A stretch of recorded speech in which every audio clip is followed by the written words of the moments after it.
Hi, hello mga human being. I-share ko lang sa inyo na okay, magsiswimming kasi kami ngayon.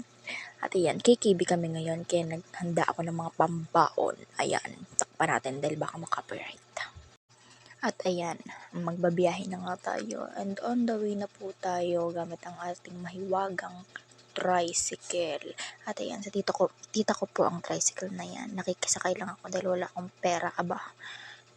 At malayo-layo din talaga itong po aming pupuntahan, Um, sobrang pawis ko na nga ngayon at pati kilikila ko na mamawis na. Pasensya na sa katabi ko kung ang baho-baho ko na. Ayan, papunta din yata sila sa swimmingan namin. Sorry, mauuna na lang kami. At sa sobrang tarik ng daan, akala mo naman kaming bayahang langit na. At ayan, the real heaven. Pagkatapos nga ho namin kumain dyan, ayan, ayun na yung dalawang bata. Nagsasaya, nagsiswimming. Kala mo ba naman hindi nakakapagligo sa swimming pool? Sobrang saya at sobrang ganda. Ang ganda-ganda dito kahit malapit lang siya, hindi siya ganun karaming swimming pool, pero napakaganda ng tubig, napaka-presko, napakalamig, para kang nasa Korea ba? OA. At ayan, medyo naiinggit na ako kaya syempre, lulugbo na ang babae. Ayan, hindi na ako makakapagpigil.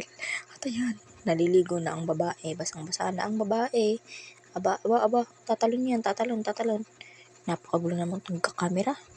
Yan, napakaganda, napakalamig, napakaganda ng beach resort na yan. Pwede ko ba i-drop kung sino yan? At ayan, kumakanta ako, ine-expose ko lang naman ang napakagandang boses ko. Napakaganda ba talaga?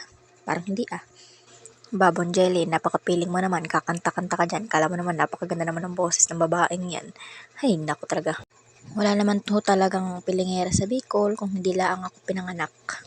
At yun na nga, tama ng kanta, maligo ka na be. At ayan, naligo na siya, uuwi na daw kasi. At ayan, lagi lang siyang nasasabi, paano ba naman, hindi marunong lumangoy, kawawa naman. Aba, ang dami nyo dyan, turuan nyo naman yung babaeng yan, kawawa naman oh. Sila, tamang langoy. Ikaw, tamang tingin. Aba, kawawa ka naman. Yan, buti pa yung bata, marunong lumangoy. Ikaw hindi, magpaturo ka na lang. Ay, kawawa ka naman.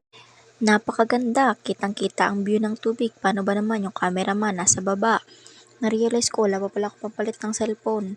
Hala, yung cellphone ko. Hoy, Noy, taas, balik sa taas. Pag yan nahulog, patay ako sa nanay kong rapstar. Aba, okay lang ito. Ano ba? Huwag nga kayong ganyan. Okay guys, thank you for watching my nonsense video. Please like, share, follow, and comment down below po. At babalikan ko din ang inyong mga video. Bye-bye! Thank you!